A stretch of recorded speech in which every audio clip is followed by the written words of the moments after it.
Am I audible to all of you? Okay, okay, okay, okay. All right. So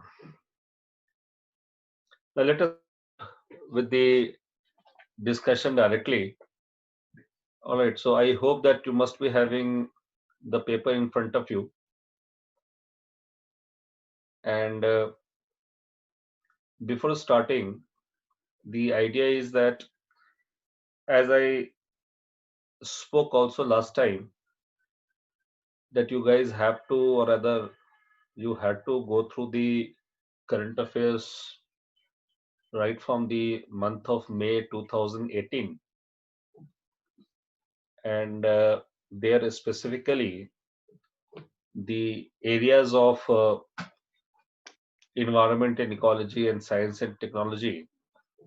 Now, these two areas happen to be the most relevant one from prelims point of view. Similarly, there are some other areas like the areas of the issues of polity and governance, along with some of the topics of international relations.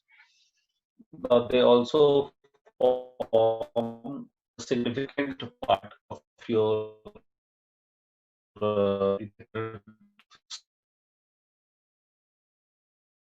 of impact. From the papers were largely set, and I would also like to mention here the paper of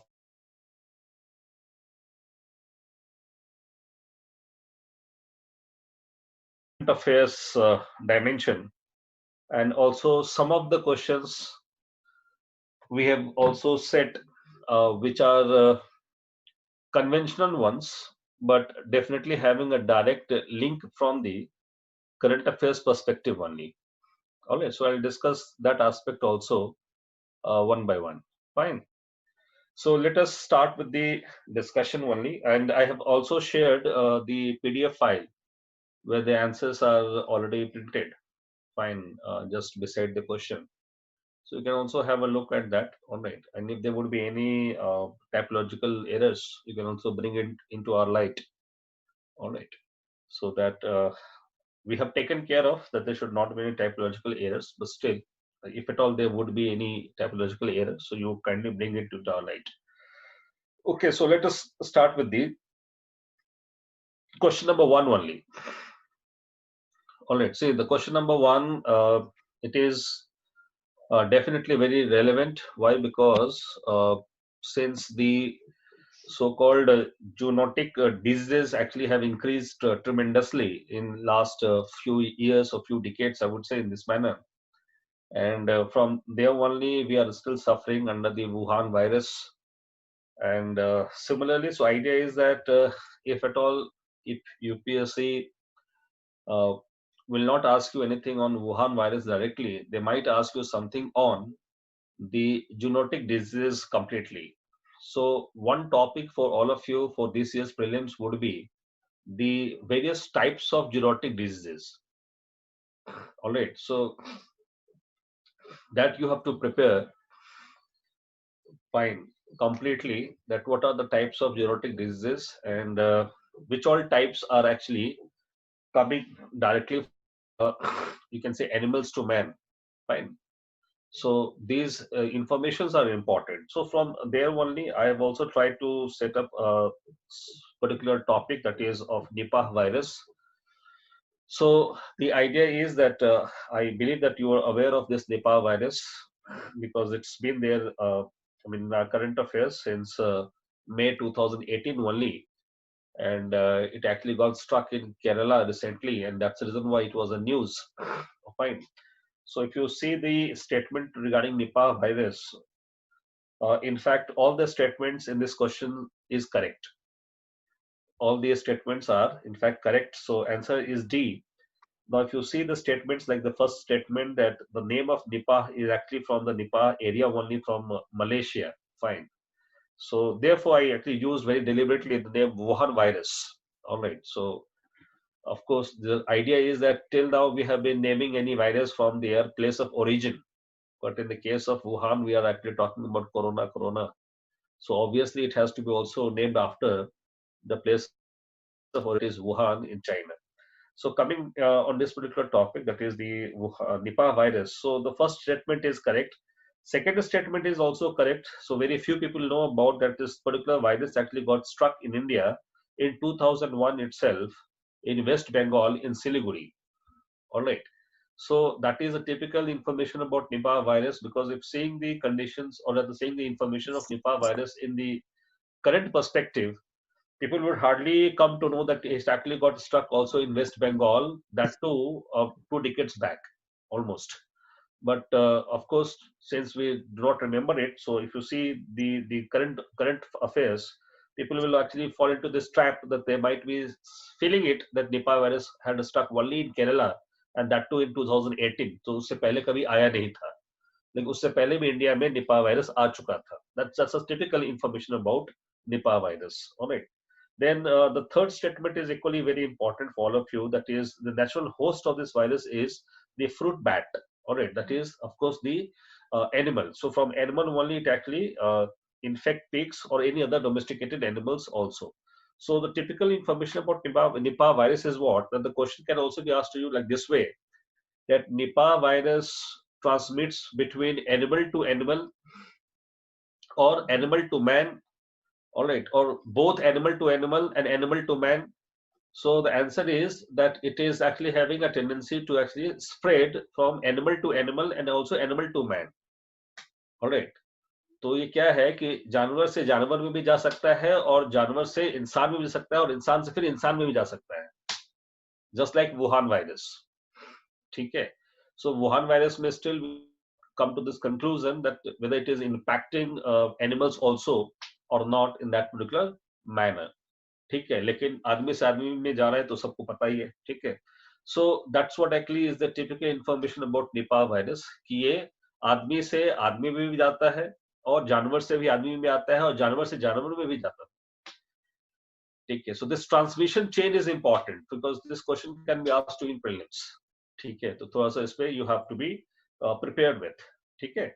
So the answer is D basically. So what you have to prepare zoonotic disease completely. ठीक है. तो वो prepare करना है, वो आएगा question इस बार.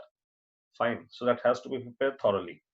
So prepare क्या करना है? First of all, what is zoonotic disease? Of course, just I told you, which the disease which is spread from animal to man is basically known as zoonotic disease. Now, what are the types of zoonotic disease? ठीक है. What are the types of zoonotic disease आपको prepare करना है? And thirdly, you have to also prepare the process of curing zoonotic diseases. What are the methods of tackling zoonotic diseases? ठीक है. And the last would be, of course, the current affairs in the context of zoonotic diseases. In other words, what all topics have been there in news in the last couple of years on zoonotic diseases. Fine. So this is what actually you have to prepare. Fine. Then let's move to the next question, the question number 2. Fine.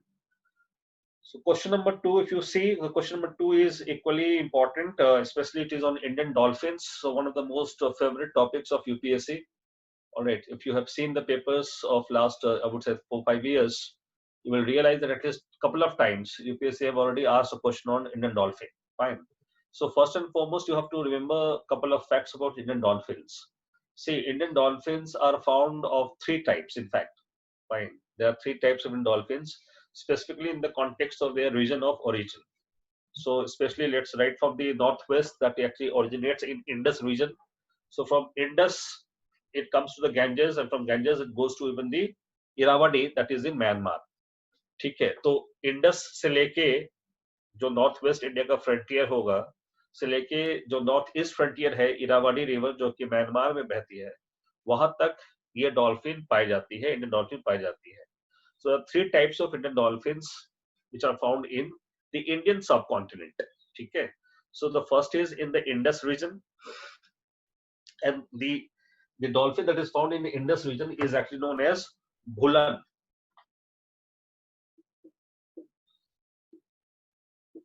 All right. So this dolphin, which is found in Indus region, in Indus River, is known as Bhulan. Fine. So this is found in the Indus region. So Bhulan is a type of dolphin found in the Indus region. Fine, that is one type of dolphin. Second is found in the Ganges or Ganga के नदी में. Fine, now they are known as susu. All right, so susu is another type of Indian dolphin which are found in, of course they are found in the Ganges. All right, so Ganga के नदी में सुसु नाम का dolphin पाया जाता है. ठीक है, ये भी इंडियन डॉल्फिन का एक कैटेगरी है. Third is of course I told you Irrawaddy. So Irrawaddy dolphins. All right. So Irrawaddy dolphins are the third type of dolphin. Fine, which are also found in the Irrawaddy river, which flows in Myanmar. So in Myanmar, it is the biggest river. But where in India the Irrawaddy type of dolphins are found? In India, they are found in the Chilka river, in the Chilka lake. All right. In the Chilka lake, the Irrawaddy type of dolphins or you can say species of dolphins are found in India. Fine. Lake में ये पाया जाता है. Chilka lake जो है that is a brackish in taste, तो salty है. ठीक है, तो आप जब स्टेटमेंट आप देखेंगे तीनों का तीनों statement it actually they are correct. First statement is of course they are endangered, they are freshwatered, functionally blind Indian dolphins. All right, and they rely on echolocation to navigate. Fine, that is correct about dolphins. Fine. Second is it is also susu is also endangered, can live in fresh water and is essentially blind. So fresh water why, because Ganga में रहती है तो fresh water है. That's what I feel point. Irrawaddy dolphin can live in both salt and the fresh water. Now out of these three types of dolphins, it is only Irrawaddy dolphins which are critically endangered. All right, out of the three, it is only Irrawaddy which are critically endangered, and they live in both salt and fresh water. Fine. So idea is simple and straightforward. That if you go to the IUCN website, IUCN के website में जाएंगे तो वहां पे classify किया हुआ है कि क्या क्या क्राइटेरिया है किसी स्पेसिस को थ्रेटेंड कहने पे या endangered कहने के लिए या critically endangered कहने के लिए. So if you see that, you will realize one thing, that largely there are three categories which IUCN has classified. One is list concern categories, where we don't have to put up much weightage in terms of identifying the species and their extinction. All right, that is the list concern categories. Now follow to that list concern categories, we also have threatened categories. Fine, and from threatened we have extinct categories. Fine, so we'll talk about that also just now. So we have threatened and then extinct. Now in threatened we have three subtypes of animals. तो threatened के अंदर ही आते हैं vulnerable, endangered and critically endangered. ठीक है, तो threatened species में ही तीन सब टाइप्स होते हैं, vulnerable, endangered and critically endangered. So critically endangered are those species extremely at the verge of extinction. All right, so they are very less in number, and entire you can say calculations or entire you can say formula is given there by the IUCN on its website itself कि किसको वो endangered कहते हैं और किसको critically endangered कहते हैं. Fine. So critically endangered में the idea is they are extremely vulnerable in terms of their extinction, and that's the reason why they are known as critically endangered. Fine. So आपको याद क्या रखना है कि तीन टाइप के डॉल्फिन्स है इंडिया के इंडियन सब कॉन्टिनेंट में. इन तीनों टाइप्स में एक जो है वो क्रिटिकली एंडेंजर्ड है, वो है इरावाडी डॉल्फिन. इरावाडी डॉल्फिन जो इरावाडी रिवर्स में पाए जाते हैं, जो कि म्यांमार में बहती है, लेकिन उसी डॉल्फिन का ही स्पेसीज जो है इंडिया के चिल्का लेक में भी पाया जाता है. ठीक है, तो चिल्का लेक पाया जाता है तो ब्रैकिश वाटर है, सॉल्टी वाटर है, लेकिन वहां पे भी वो सर्वाइव करता है. इसलिए इरावादी डॉल्फिन जो है वो दोनों वाटर में, सॉल्ट एंड फ्रेश वाटर में सर्वाइव कर सकता है। बाकी जो डॉल्फिन है वो फ्रेश वाटर वाले डॉल्फिन है, चाहे आप इसका भुलन या सुसु का नाम ले लीजिए, ठीक है। They are fresh water dolphins. Is it clear? So that has to be remembered by all of you, ठीक है। Why this was in news? This was in news because the government of Punjab and World Wildlife Fund, they actually have taken up an initiative. All right, so it was in news. In news में था, इसलिए current affairs में भी था ये कि पंजाब सरकार ने और WWF ने, the both actually have taken up a project to count down, to conduct a census on the population of Indus dolphin, ठीक है। तो इसीलिए ये न्यूज में था, तो उस संदर्भ में ये आपके लिए इंपॉर्टेंट है। इंडस डॉल्फिन या पूरा पूरा डॉल्फिन ही आपके लिए इंपॉर्टेंट है, ठीक है। So the answer was D, 2 का डी होगा answer. Now coming to the next question, the question number 3। Fine, हाँ पूछे रोहित। सर एक क्वेश्चन था मेरा कि is there any specific reason because of which Irrawaddy dolphin IUCN status has become politically endangered? Specific, yes, they hunting goes on. They are wild, quite rampantly in the Myanmar region. All right, it actually opens up also on the mouth of the Bay of Bengal near Andaman Sea. Fine. So hunting goes on very rampantly there. So that is precisely the reason why it actually in critically endangered category basically. Okay, so that is a concern in fact. Fine. Okay, so we are now getting to the next question, the question number 3rd. So now see question number 3rd. India has recently coined secured strategy for comprehensive security and invited member nations to join it in which international platform? So the answer is the Shanghai Cooperation Organization, SCO. Okay, so answer will be the B.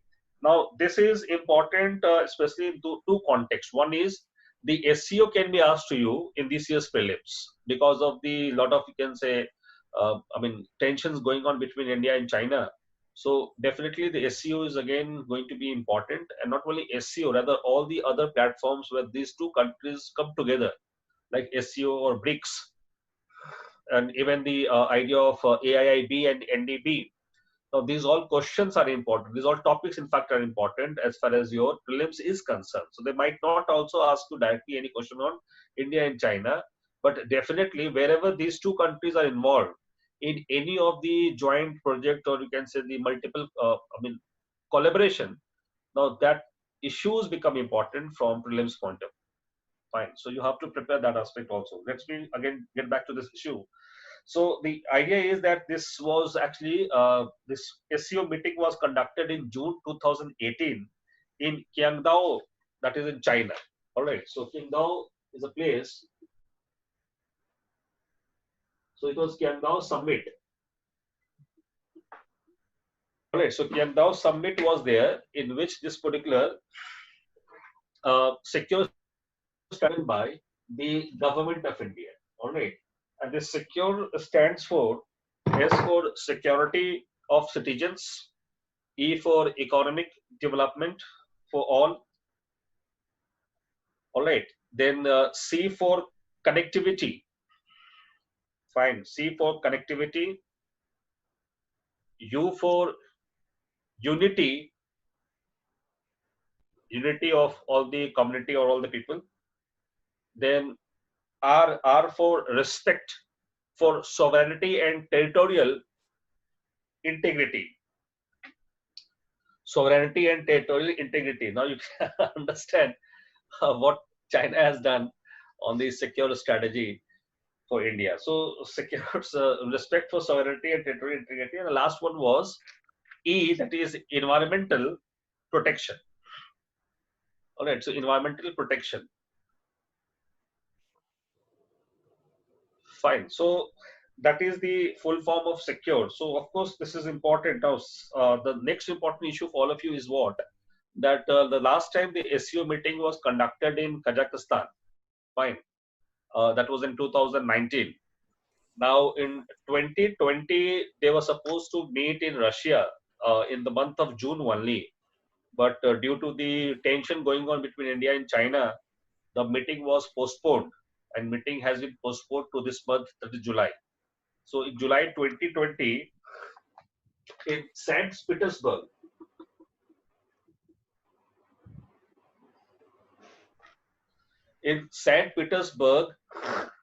that is in Russia, the meeting is scheduled. All right. So that is important for all of you because this question might be asked to you in this particular order. All right. So where the meeting is going to be scheduled in 2020 about the SEU. Fine.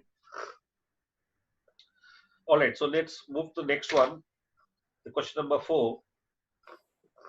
Now see, question number 4 is, which international organization has recently released a report named or titled South Asia Hotspots? Now, this is important for all of you because I believe this question can be asked to you in prelims 2020. All right. So, South Asia Hotspots as a report has been released for the first time by the World Bank. All right. So, this is a new report released by the World Bank. Latest report, in fact, released by the World Bank, and therefore it becomes important for all of you. Because normally all the other reports of World Bank have already been asked by UPSC, but definitely this is a new one which has not been asked. But certainly it is important one, especially in the context of the issue of climate change.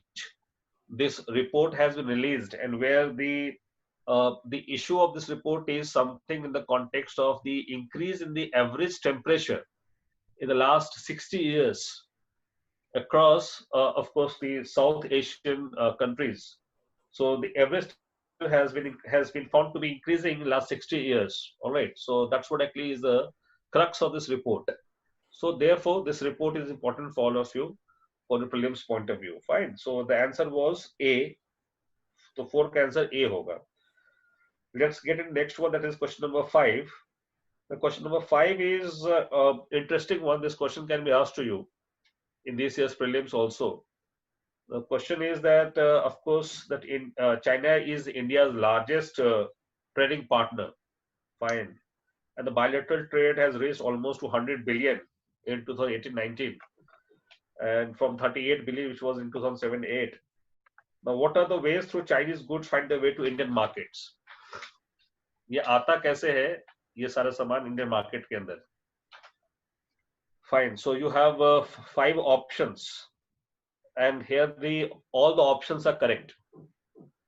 So the goods that enter into Indian market, they come from all the 5 options. In fact, dumping is done, flouting of rules of origin norms is done, smuggling of prescribed items are done, under invoicing is also done, rerouting of products are also done.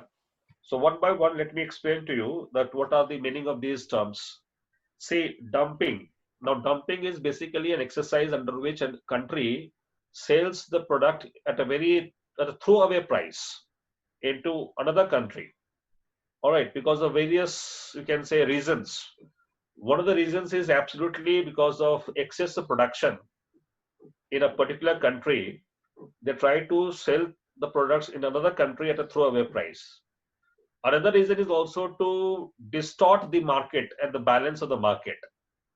So to disturb the balance of the market, also dumping is an exercise that is.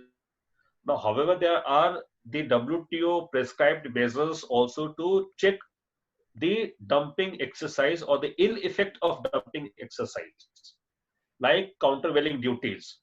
All right, so you have the rights to also impose the custom duties on the items that are actually imported in your country, which you consider actually has been an exercise of a deliberate dumping by any other country. ठीक है?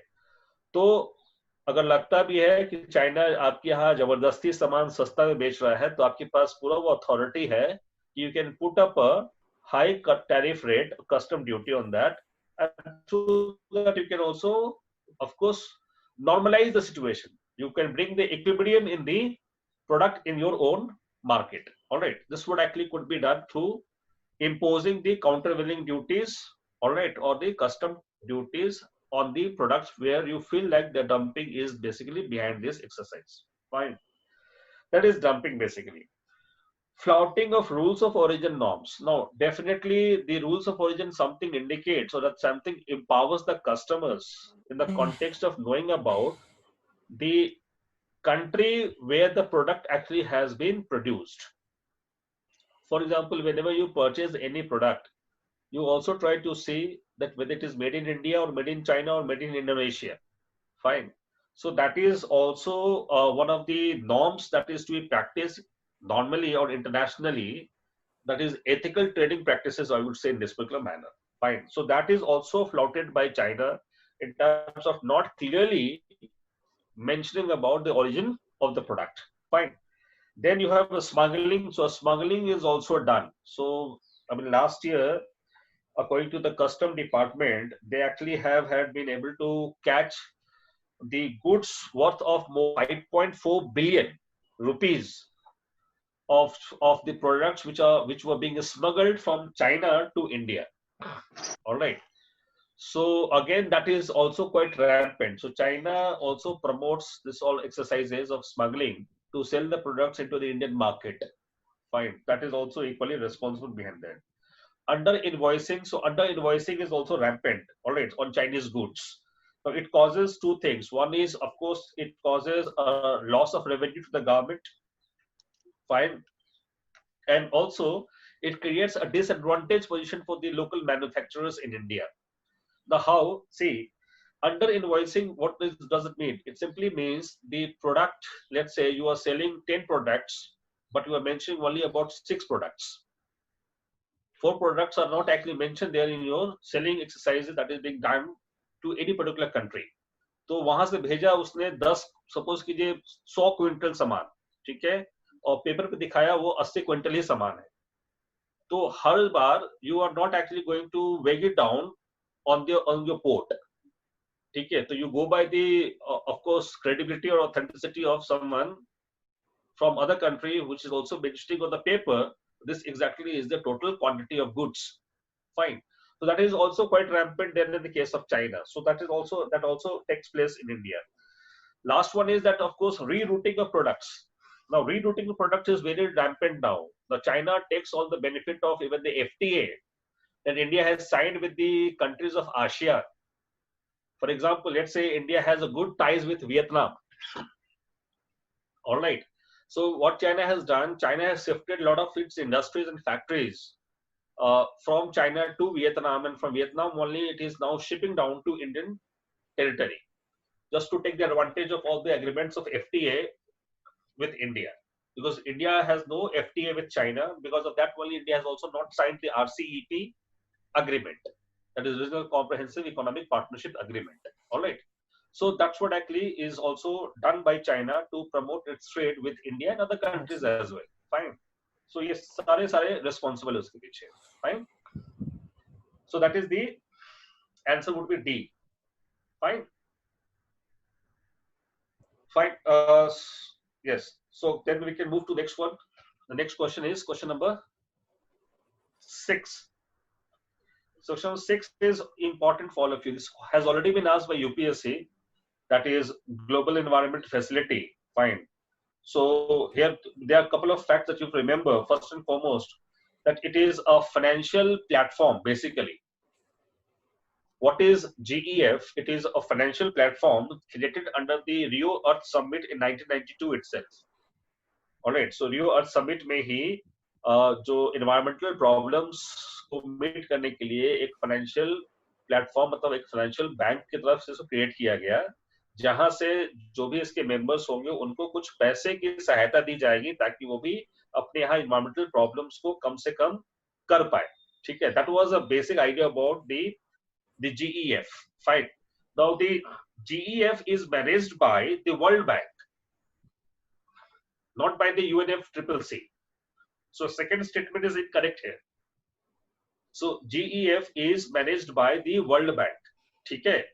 That is what you have to remember. And the third important fact is GEF also has a headquarter. GEF is also having its headquarters. क्योंकि World Bank manage करता है, तो जहां world bank का headquarter होगा वहीं GEF का भी हेडक्वार्टर होगा. Alright, so the headquarters of World Bank is Washington DC. So exactly GEF headquarters is also in Washington DC in the USA. Fine. So that you have to remember always. Then moving to next question, question number 7. Now question number 7, if you see, it is on Kaladan multi-model project. The issue that you have to identify here is what? That which state of India in the northeastern part would be linked with this Kaladan multi-modal project? So the answer is Mizoram. That is B. Now see, Kaladan multi-modal project is one of the, you can say, most ambitious schemes of the government of India to promote its look east policy, fine, and to act east policy, which actually has been recently coined. So to improve the look east policy, connectivity is the most important issue as far as mainland India to the northeast, or in fact to the Southeast Asia is concerned. See, India today is actually having one major limitation to develop entire northeastern states, and that is lack of connectivity. All right, lack of connectivity, it is all because of the creation of Bangladesh. Fine. So today we have the land-based connectivity. Yep. Please kindly switch off your mic. So again, I will repeat it.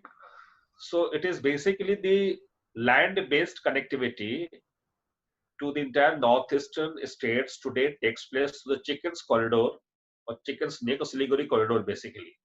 So Siliguri corridor of West Bengal, from there only we are linking our entire mainland to northeastern states. Now this is one very, very practical difficulty for Indian government to actually engage or to have a huge interaction in terms of movement and transportation communication to the northeastern states is basically this. Fine. Now, having said that, it is equally a difficulty for the mainland India to connect with the Southeast Asia. Now, Southeast Asia, northeastern states, their progress lie in the fact that we will have to improve our connectivity. So there in this context only, Kaladan multimodal project is one of the oldest projects of the government of India, started in 2000 only. And in this project, the idea was to link the various, you can say, points of India's mainland with the northeastern states, and finally from northeastern states to even Southeast Asian states. So under this, India and Myanmar, they have come up in Kaladan multimodal project. India, especially in West Bengal, in Kolkata. So from Kolkata to Sitwe. Sitwe is a port in Myanmar. So under Kaladan multimodal means there are multiple modes of transportation. So first and foremost, Indian coastal region, that is Kolkata, would be linked with Sitwe. That is, Sitwe is also a port of Myanmar. तो पहले क्या होगा, एक सी port बनेगा, सी लेन बनेगा. So there would be a sea lane of communication between India and Myanmar.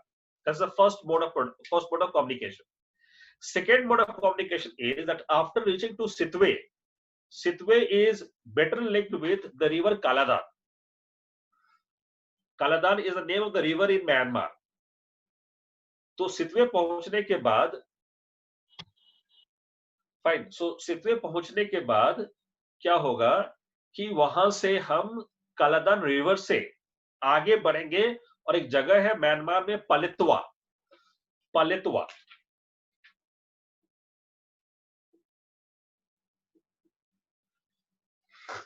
ठीक है. So idea is simple. You can understand from this particular map only. It's important to understand it here itself.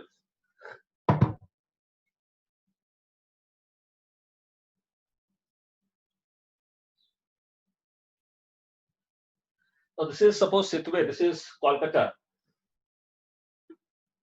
Here you have Sitwe. Is Myanmar. Now from here you have river Kaladan.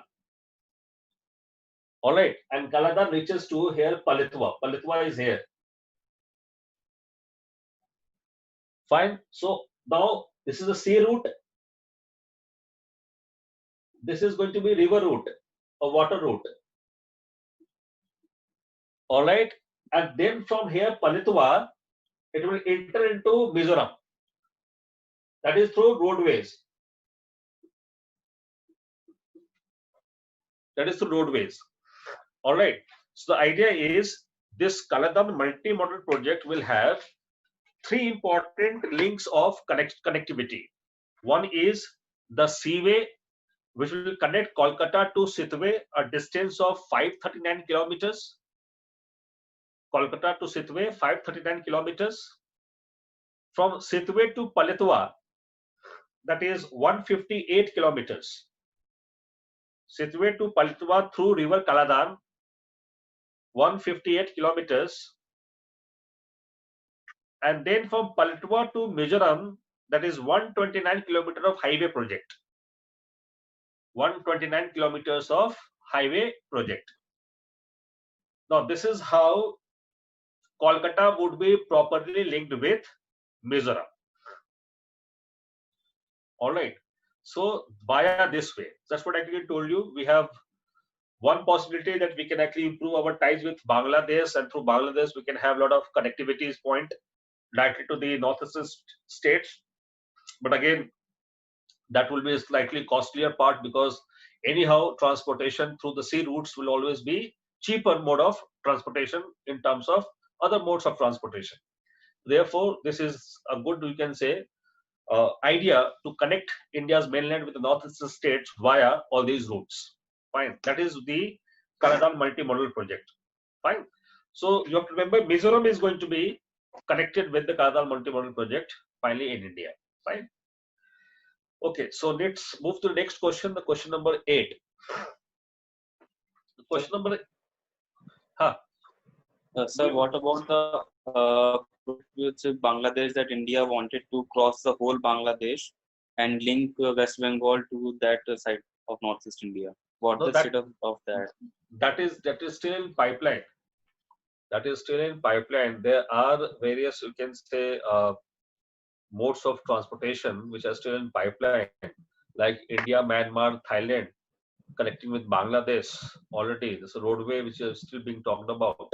Then secondly, we have already been talking about the corridor. All right, the corridor which is India, Bangladesh, Bhutan.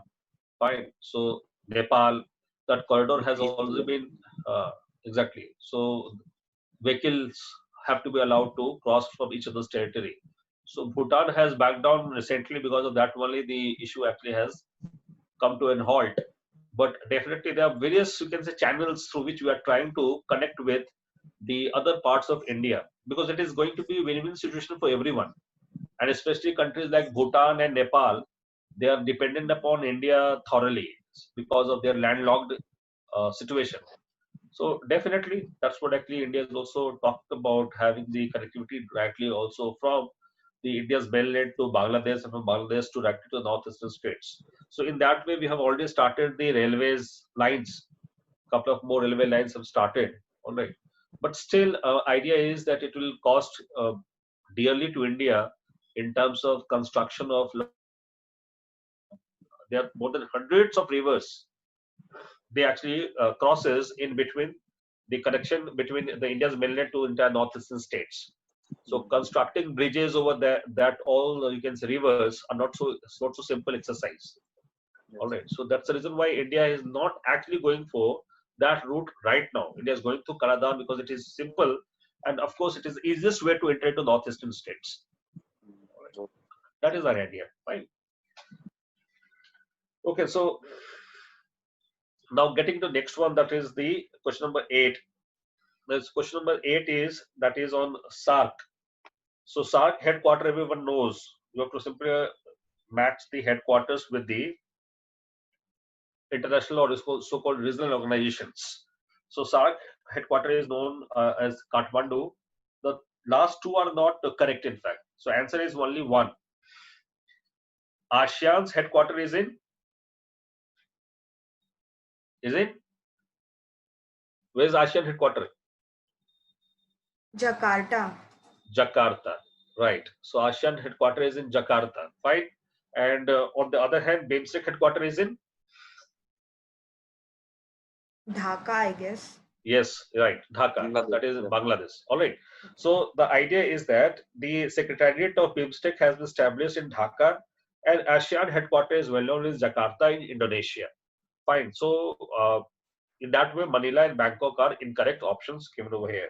So only one is correct that you have to remember. So I told you one thing that to go through at least that Manorama yearbook. Now in Manorama yearbook, there is one chapter that is on UN and international organizations. It is very important because whichever examination that you go and write, कोई भी exam लिखने जाते हैं competitive exam, sure that at least those two chapters you will keep revising time and again. ठीक है, किसी न किसी फॉर्म में वो दो चैप्टर आपको फायदा कर देगा. That's what actually is the benefit of going through the two chapters of Manorama yearbook that is on international organizations and UNO. ठीक है, so just go through that, it will help you out. Next question is question number 9. India was a founding member of ADB and is the 5th largest shareholder. So it is an incorrect statement. Why? Because India is the 4th largest shareholder after Japan, US and China. So India is the 4th largest shareholder after Japan, US and China. Fine. And second statement is also not correct because India has not opted to become a borrowing member since 66. Rather, only in 1986, India was given this option also to borrow money from ADB. All right. Now see, in ADB, today there are 68 members. And one thing that you have to always remember, that name is Asian Development Bank, but it does not deal only in the context of giving or extending loans to the countries of Asia. Rather, it extends the loan to the countries of Asia Pacific and also other countries of the world who are actually the members of the ADB. So it extends the loan only to the member nations. So there are currently 68 members, 49 are from Asia Pacific and 19 others are from other parts of the world. All right. And the latest member, in fact, of ADB was in 2019 is Niue. So Niue is the latest country, or latest you can say island country, NIUE, which actually has joined ADB in 2019. So for that also it was a news. NIUE. It is just above New Zealand. All right. So it's an island territory. So Niue has joined ADB 2019. Fine. So answer here is D. That is neither 1 nor 2. So you have to remember that India is the 4th largest shareholder of ADB and India's share is 6.3%. India's share is 6.3%, whereas China's share is only 6.4%. So 0.1% का difference है China और India के shares में ADB के अंदर. But Japan is the leading country because Japan is having the highest share, followed by USA. Okay, so that's what you have to remember about ADB. Coming to the next question, the next question is question number 10. Question number 10 is, of course, that is based upon geography. So you have to simply go through the map, that is Caspian Sea. So always remember there is a formula to remember the countries nearby Caspian Sea. जो हम लोग याद करके रखते थे, that is Kareth. Kareth, you must be knowing about this is snake. So Kareth is a formula you will never forget about, that which all are the coastal countries of Caspian Sea. Kareth, K-R-A-I-T.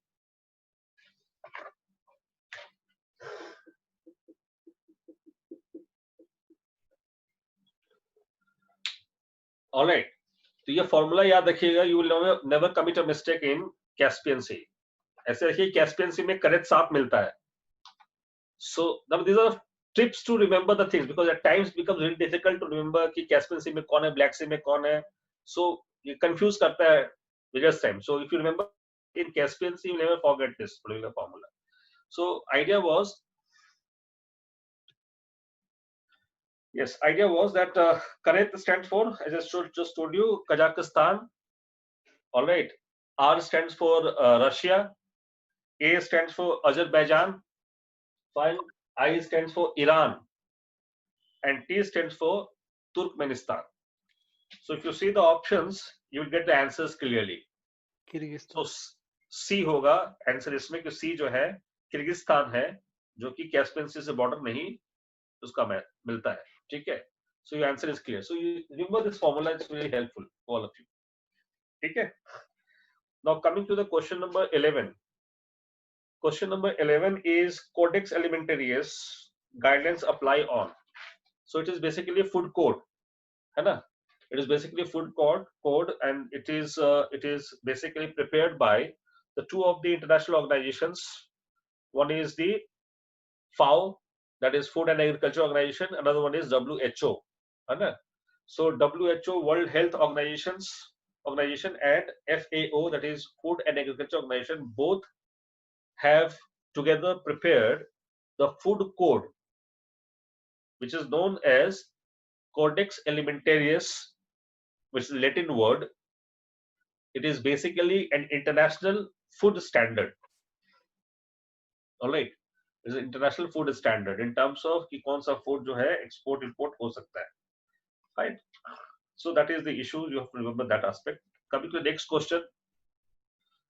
See, next question is important for all of you for this year's prelims. All right. Next question is why? Because first of all, you can see the question itself has a lot of information for all of you. First and foremost is, the question is saying that Government of India has decided to ban the use of 18 pesticides following the recommendations of Anupam Verma Committee. So if you remember, which committee had recently recommended to ban the pesticides in India? So Anupam Verma Committee, the 12 pesticides have been banned and 6 are proposed to be banned by the end of this year. तो उसमें से कौन-कौन से है ये? So see, answer is all the above. Answer is all the above. Monoprotophos, मेथोमाइल, कार्बोफुरन, मैलेथियन. मैलेथियन तो important है कि अभी भी कुछ दिन पहले, 2 दिन पहले ही न्यूज में था मैलेथियन again boy, because of this paste attack, because of this टिड्डी जो है अभी लोकस्ट अटैक जो हुआ था, तो बहुत सारे फार्मर्स ने मैलेथियन अपने अपने खेतों में छीट दिया था, छिड़काव कर दिया था. ठीक है. So मैलेथियन is again very important. So idea is that these are not the only 4. In fact, others are also there, like Acefet, ACEPHATE, Acefet. Then benfuracarb, benfuracarb.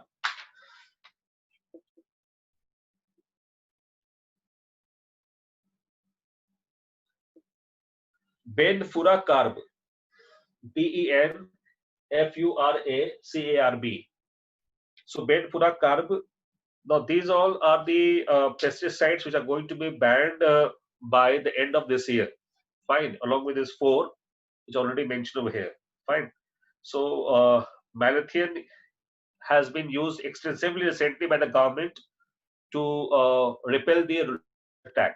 ठीक है. तो याद रखना है कि गवर्नमेंट ने खुद रिकमेंड किया अभी मैलाथिन यूज करने के लिए, लोकस्ट अटैक को चेक करने के लिए. तो इसलिए मैलाथिन इंपॉर्टेंट है आपके लिए वैसे भी. So these are the 6, you can say, insecticides which are going to be banned from, pesticides which are going to be banned from this year. Now next question is, recently Naura Dehi Sanctuary was in news because of, now this is important, because of reintroduction of cheetah. All right. C is because this was widely covered in the newspapers also. So Hindu में भी आया हुआ था, I remember that. So Madhya Pradesh में है ये sanctuary. ठीक है. Naura Dehi Sanctuary is in Madhya Pradesh. So there the cheetahs are going to be now reintroduced. So cheetah are not found there. That's the reason why it was the news. Okay. Next question is, drones or UAVs have been regulated in India due to security threats. So which ministry has the power to regulate drones? So answer is Ministry of Civil Aviation. A, civil aviation को power है, लेकिन लगता है कि उसका home affairs या defence के अंदर में होगा, but it is actually under civil aviation only. So if you remember, this is a typical question which can also be asked to you, because abhi recently drones have been found out on the border of India and Pakistan. तो वहां पे फिर issue आया था कि क्यों नहीं इसका पावर जो है होम अफेयर्स को ट्रांसफर कर दे. All right, so there's still discussions going on between the government under the wings of the various wings of the government itself कि इस मिनिस्ट्री से उस मिनिस्ट्री को हम ट्रांसफर क्यों नहीं कर दे. So let's see whether it is being done or not. Okay, fine. Coming to question number 15. Vittiya Saksharta Abhiyan. Now, very important one for all of you, because the question can also be asked to you that which ministry has launched this Abhiyan. All right, so statement first is correct. Second is correct. The important fact about this statement is what? That it is Vittiya Saksharta Abhiyan launched by MHRD, Human Resource Development, not by the Ministry of Finance. Otherwise आप ध्यान रखिएगा, question आपसे जो पूछा जाएगा, UPSC पूछेगा, वो क्या करेगा, स्टेटमेंट देगा ऐसे ही और लिख देगा वित्तीय साक्षरता अभियान was launched by ministry of finance to promote digital और कैशलेस ट्रांजैक्शन रिसेंटली. तो ध्यान रखना है कि नहीं, ये एचआरडी के द्वारा लॉन्च किया गया है, फाइनेंस मिनिस्ट्री के द्वारा लॉन्च नहीं किया गया है. It's quite typical about this scheme. ठीक है, therefore this scheme becomes important for all of you from your prelims point of view. ठीक है, and it is based upon the digital payment ecosystem as recommended by Ratan Wattal committee. Fine, so both the statements are correct here. ठीक है, coming to the next one, that is shadow banking. Shadow banking is getting very important for this year's prelims as well, because in this year's economic survey shadow banking has been extensively covered. ठीक है, तो shadow banking simply वो है जो कि non banking financial companies के रूप में काम करती है. Alright, so in other words the answer here is C, that it involves the activities that remains outside the regular banking system. In other words, those banks which remain outside the direct regulations and control of the RBI, they are known as shadow banking. ठीक है, सो जो वैसे banks जो कि RBI के direct regulations और control के बाहर है, they are known as shadow banking. And ILFS, the failure of ILFS actually has increased this issue of the monitoring over shadow banking in India. All right, because there are a lot of other non-banking companies, financial companies, which are in dock these days. So there has been increasing demand to bring them all under the regulations of any institution in India. Whether we can create a parallel institutions just like RBI, or rather we can actually give this entire power to the RBI itself to regulate and control them. ठीक है, so उसमें economic survey में भी पूरा discuss किया हुआ है. Shadow banking important है आप सभी के लिए, इस साल प्रीलिम्स में आ सकता है. ठीक है, coming to the next one, that is question number 17. Okay, हाँ, आस्क. सर, ये जो ऑनलाइन पेमेंट मोड है उसको भी हम लोग शैडो बैंकिंग में कंसिडर कर सकते हैं क्या? बिल्कुल, ऑनलाइन पेमेंट मोड भी शैडो बैंकिंग में आ सकता है, क्योंकि this is not again under the RBI. So NPCI, so National Payment Corporation of India, however we have made this NPCI, but there's a debate going on that can we also empower NPCI to put a penalty or impose penalty upon this digital payment mechanisms altogether. Fine, so that is again being talked about in that particular order only, कि ये भी shadow banking का ही part है. ठीक है, तो direct RBI control में है नहीं, so obviously there will be always a chance that it could be asked to you as a let's say as a question, right? As a question in the context of whether ये आता है कि नहीं आता है shadow banking. They can also ask you in terms of giving you examples. Which on the following doesn't come under shadow banking? ठीक है, तो याद रखना theoretically क्या है shadow banking concept? Those financial institutions which do not come directly under the RBI control or supervision can be called as shadow banking. Shadow banking is a generic term basically. Fine, that is what actually the point. Fine. Okay, so हाँ, पूछिए. Digital transactions are outside the purview of this comes under shadow banking. सब आ जाएंगे, जितने भी अभी जो banks बनाए जा रहे हैं ना, जिसमें आरबीआई का कोई कंट्रोल नहीं है, they all will be a part of shadow bank.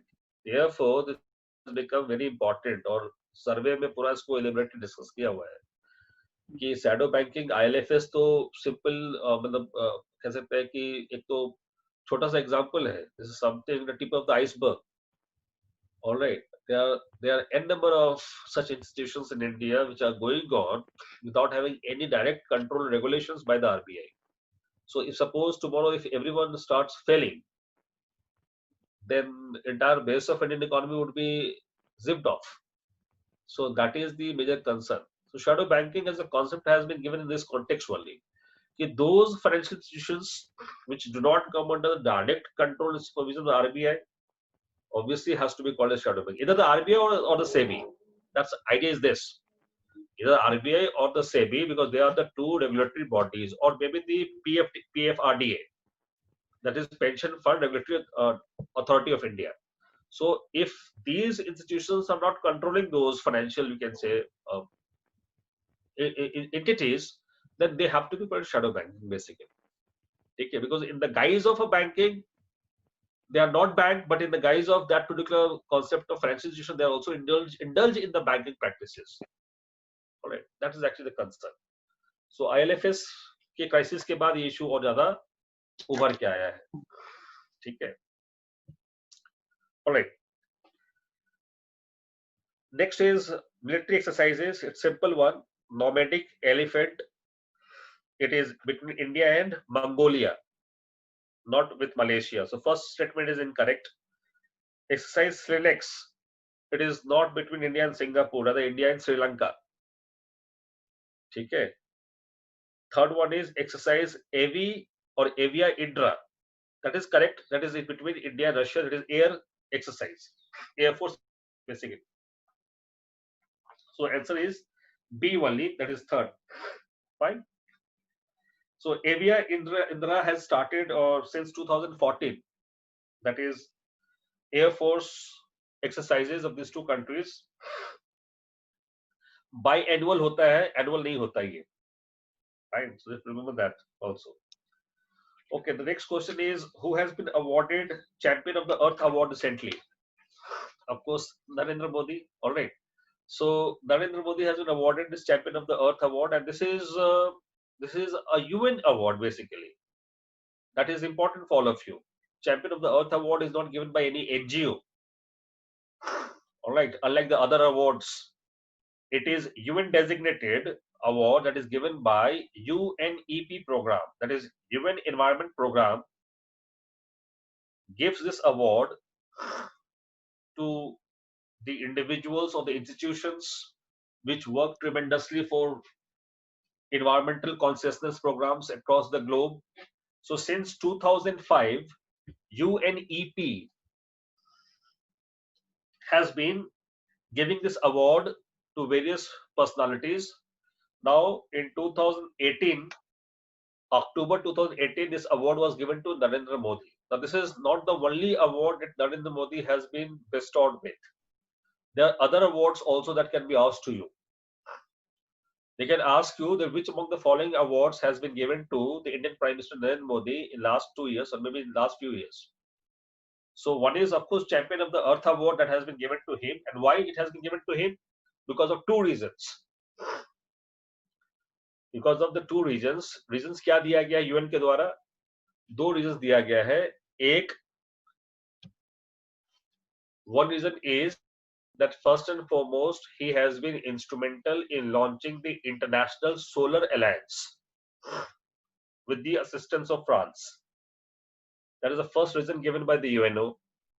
Second reason has been given by the UNO is that is the plastic ban.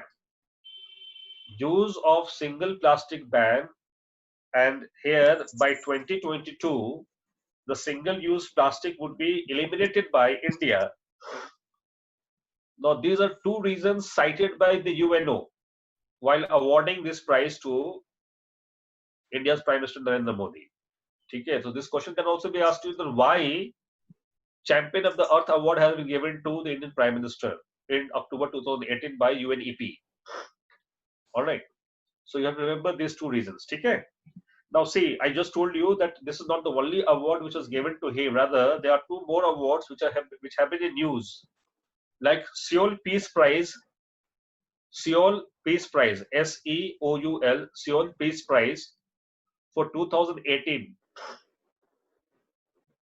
Seoul Peace Prize for 2018 has also been given to him, and similarly, the Order of Jayad.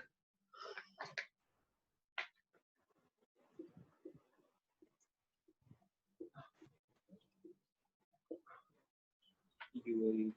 All right, so Order of Jayad has also been given to him. ठीक है, तो Order of Jayad भी उनको दिया गया है.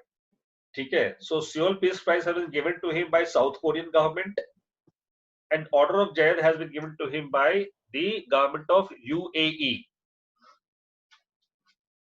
All right, so UAE government ने उनको ये prize दिया है. Fine, that is important for all of you in that particular order. ठीक है, so this is Order of Jayad is a civilian decoration award given by the government of UAE to anyone in the world. Okay, so that is the significance of these awards. So these three awards have been given to him in 2018 only. Fine. So ये रखना है, तीनों award इनको मिला है. Okay, next question is question number 19. Bharat Watwani and Sonam Wangchuk have been given Raman Magsaysay Award in 2018. Now, Sonam Wangchuk के बारे में सबको पता है, but Bharat Watwani, for what purpose he was given this Asia's Nobel Prize, that is Magsaysay Award? So the answer is rescuing the mentally ill people. A. So Bharat Watwani has been given this prize for rescuing mentally ill people, that is street people who are mentally ill, having no one to actually look after. Now he has been actually a psychiatrist also, so he actually has played a role in terms of providing them not only the of course their home, or you can say boarding, but also lodging and other facilities have also been given by Bharat Watwani. So he's treating also the mentally ill people. That is the reason why he has been given. Coming to the next question, Warumbe Titan. Now, Warumbe Titan has been in news recently. It is the world's largest bird. Answer is C. It is the world's largest bird, which actually has been discovered, or in fact, the fossil actually has been discovered by the Royal Society of Open Science in Madagascar. All right, so in Madagascar, in September, the Royal Society of Open Science has discovered the fossil of the world's largest bird. All right, it's also known as elephant bird.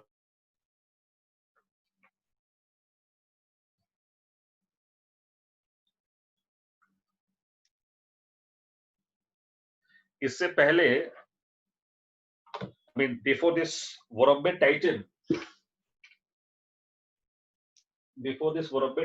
there has been another bird which actually has been known for the biggest one, largest one, and that was Epirobis titan.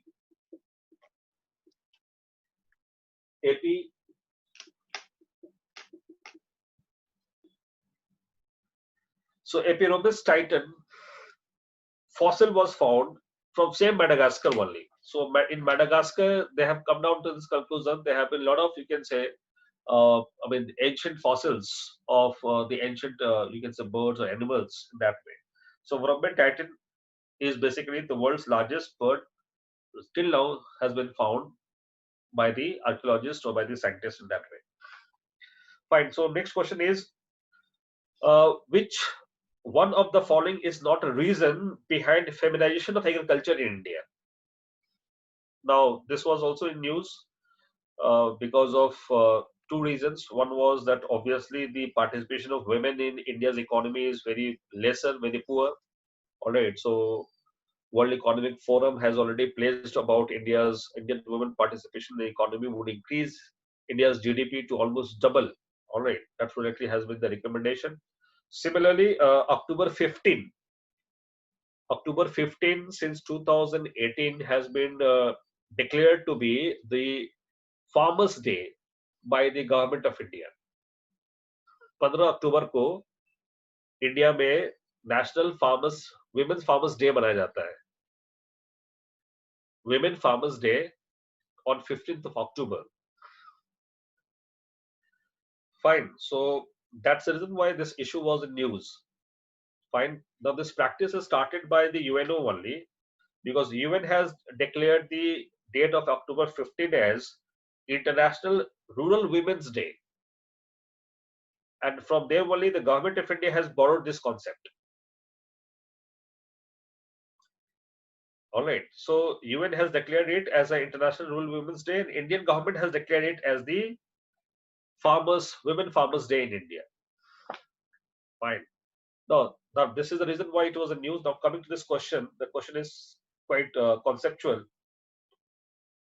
Question is that what is not the reason behind feminization of agriculture? Now, if you see the first three reasons, like migration of men towards the cities, living women in the villages, obviously would prompt them to go for agriculture. So feminization of agriculture simply means participation of women in agricultural practices. Fine. So because of that, their participation has increased tremendously. That is one well-known fact. Second is, obviously women are most likely, they actually get the low wages, part-time employment, all right, and seasonal employment. So because of that also, they also undertake this profession when they actually have no other jobs to do. Fine. That is also the reason behind their feminization. Third is absolutely that women generally do not enjoy here equal property rights as the male counterpart. All right. And because of that only, their economic empowerment is very poor. And because of this economic disempowerment, I would say in this particular manner, because of this factor only, they are forced to work in the field of agriculture, even with the menial, you can say, payment or wages by the employees. All right. So this is what actually women are also now employed in the farming practices. The fourth factor is women can propel the country towards secondary revolution. They can change the landscape of development if they get opportunities and facilities. Now, this is a consequence of that. This is not the cause of that. The idea is with the feminization of agriculture, whether it is good or bad. So idea is both. You have to understand it's actually having a mixed bag of results for Indian economy. All right. So at times it actually also backfires because women are exploited in the lack of their, you can say, awareness and rights, awareness about their rights and the payments, etc., wages, etc. That is one negative aspect of that. On the other hand, one positive aspect is that their participation would also improve the economy of our country, urban level. So in that way, green revolution, of course, women, if they participate, second green revolution would be definitely achieved in India. And of course, furthermore, it will actually improve the agricultural economy of India as well. So this is actually a consequence of feminization of agriculture, not the cause of that. Okay? That's the reason why answer would be D here, not the first three. Okay? Then moving to the next one, the question number 22. The 22 was also in news because on 21st of October, you can see the 75th anniversary was celebrated of Azad Hind government. Now this was formed by Subhash Chandra Bose. Where? So answer is Malaya. All right. So Azad Hind government was formed in Malaya. Fine. So Malaya, of course, Malaysia, and that we can understand today. But Malaya used to be a conglomeration of various islands. All right. Various islands of today, like Borneo, fine, Malaysia of today, even Singapore, that used to be also part of Malaya only at that point of time, till 66, in fact. All right. Even you can say Brunei used to be also a part of Malaya Peninsula till 66 itself. So these all were part of Malaya only before 60s, 1960s, in fact. Fine. But here Malaya is actually in the context of Malaysia. So there in Borneo only this was let down. Fine. So that is the question 21, 22. Answer is C, that is Malaya. Question but So actually, in some places it is written as Singapore also, that the foundation of Azad Hind. That's what actually I told you clearly. Ki Malaya used to be also, I mean, it used to be an archipelago. It used to be a conglomeration of good number of islands. So when Singapore used to be a part of Malaya Peninsula only. All right. In UPSC, already in your GS paper 1, in a segment of world history, UPSC had already asked you a question that discuss about the process of decolonization in the Malaya Peninsula. So in that way, I'm giving the answer of that particular question also, that in Malaya Peninsula, it was a group of different islands which used to include Borneo, in some regions of Sumatra, Singapore, even Brunei of today. These all used to be part of Malaya Peninsula at that point of time. Fine, which was captured by England or also France. Fine. So that's the reason why decolonization took some time in terms of removal of these two nations, especially France, because France actually was not in a mood to leave these entire territories. All right. So that's what actually was the difficulty over there. So a person named Abdul Rahman Tunku, ये नाम important है, याद रखिएगा आप लोग. अब्दुल रहमान टुनकू, ये आ सकता है कभी भी, पीटी में भी आ सकता है. कौन था ये? Abdul Rahman टुनकू. All right. So Abdul Rahman Tunku was a person who led this movement there in Malaya Peninsula, and then finally it was decolonized by 1960s. But the problem was how to make it as a federation. So Singapore and Brunei came out of this federation. All right, so that is the concept of Malaya. Now coming back to this issue, in some book or somewhere you will also find Singapore is mentioned there. But the most appropriate term for the entire region was Malaya, because at that point of time Singapore was not in existence. All right, तो ये है कहानी. ठीक है. Fine. Coming to the next question. Next question is National Year of Millets in India was celebrated. Fine. So on whose proposal India started celebrating the National Year of Millet or International Year of Millets also in 2023, in fact. So which international organization has agreed to celebrate International Year of Millets in 2023? So answer is FAO, Food and Agriculture Organization. Fine. So millet has lot of advantages. ठीक है. So economy classes में मैंने बहुत कुछ बताया था millets के बारे में. ठीक है. कि economy class में जब होगी तो फिर बताऊंगा और बहुत सारी बातें. लेकिन हाँ, millets याद रखना है कि millet is understood to be a wonder crop these days. All right, wonder crop especially for the food security. क्योंकि cheapest है और फूड सिक्योरिटी भी इससे बेहतर अभी क्रॉप नहीं है पूरे वर्ल्ड ओवर में. Because millet is consisting of lot of crops. ठीक है. रागी का नाम सुना होगा आपने. So ragi ball is still a favourite dish specially in South India. May not be in North India but in South India ragi ball always are preferred on the days of special occasions in South India. ठीक है. So that is the importance of millets. We'll talk about again later on. Coming to question number 24. The question number 24 is simple. You have to only identify the point number 3 on LSE. It is not Demchok. It is the Galwan Valley which is in news these days. तो आपको ये पकड़ना, देमचक उसके ऊपर है और ठीक है, दौलत बेग ओल्डी के पास है. So that was the issue. तो ये मैप थोड़ा सा अच्छे से देख लीजिएगा और कि यहाँ पे कौन कौन से जगह कहाँ पे है. ठीक है. जो इश्यूज अभी न्यूज में थे वो, उसके अलावा भी पहले जितने भी पॉइंट्स थे जहाँ पे कॉन्फ्लिक्टिंग पॉइंट्स है तो उसको ध्यान रखना है आप लोगों को. फिर आगे मूव करते हैं क्वेश्चन नंबर 25. आर्टिफिशियल मून 2020 में किस कंट्री ने बनाया है, प्लान कर रहा है वो? तो चाइना है. ठीक है. So China is the most notorious country now. So it is making everything artificial. So artificial moon is being constructed by China, and to light down the street lamps and to lower down the electricity cost. They are also working on creating artificial sun. ठीक है. तो वो भी बना रहे हैं. तो this is what actually China is doing these days.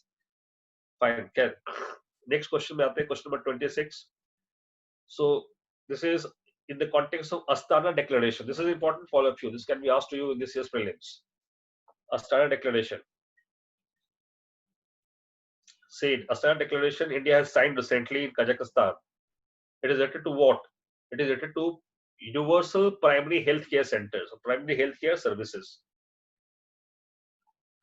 So Astana Declaration has been signed by 120 UN members, including India, in October 2018. It is considered to be a successor of Alma-Ata Declaration. This question can be asked to you also in your examination.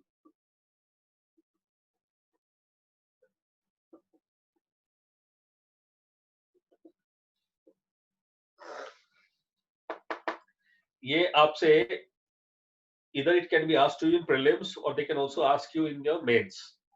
That is Alma-Ata Declaration. ALMA, Alma, ATA, Ata. Alma-Ata is known as today Almaty. Almaty is a city in Kazakhstan. Alma-Ata. So Alma-Ata Declaration was signed by India also in 1978. Now it is the Astana Declaration is a successor of that. In 78, it was signed to improve the basic healthcare services across all the countries at that point of time. 134 UN members had signed Alma-Ata Declaration. 134. Alma-Ata Declaration was signed by 134 UN members at that point of time in 1978. Now in 2018, Astana Declaration has been signed by 120 members only. India has been signatory of both Alma-Ata as well as Astana. So Astana, the city which has been now renamed as Nur Sultan. ये भी news में था current affairs में. That in 2019, Astana, the capital of Kazakhstan, has been renamed as Nur Sultan. Alright, Nur Sultan Nazarbayev वहां के president है. उन्हीं के ऑनर में अस्ताना का नाम चेंज कर दिया गया. पहले भी नूर सुल्तान ही था. 1998 में नूर सुल्तान को चेंज करके अस्ताना कर दिया गया था. ठीक है, और फिर से 2019 में इसको फिर से वापस नूर सुल्तान सिटी ही कर दिया गया है. ठीक है, but that is another information for all of you. But the fact of the matter is that you can be asked a question on this particular issue, that is on universal health coverage. India has two, we can say, declarations in 78 as well as in the year 2018. Now India has to ensure, as per this particular declaration also, that by 2030 there should be universal health coverage in India. By 2030 there should be universal health coverage also in India as per the UN Sustainable Development Goals, UN SDG. आप लोग क्या कीजिएगा एक काम और कि UN SDG के goals जहां पढ़ते हैं वहां चिपका लीजिएगा पूरा 16 के 16 targets. There are 16 targets, all of you must be knowing about it. वो चिपका लीजिएगा पूरा, क्योंकि वो कहीं ना कहीं या तो प्रीलिम्स में या तो मेंस में आएगा. नहीं भी आएगा तो you have all the reasons to use them. चाहे किसी भी टॉपिक पे आप बात करेंगे, you must quote in your answers also in the mains about UN SDG goals. ठीक है, that is a constitution of the government of the world today to have a better governance. तो आज की date में हर सरकार का constitution क्या है, तो वो है यूएन एसडीजी का गोल्स. ठीक है, so that is why it is important for all of you. तो इसको कर लेना है तैयार. तो खैर, सो 2030 तक this goal has to be also achieved by India. India has also ratified this Astana declaration And that is the significance of that. You can also be asked a question directly in your mains, critically examine India's performance on the Alma Ata Declaration. इतना ही पूछेंगे, बाकी नहीं कुछ पूछेंगे.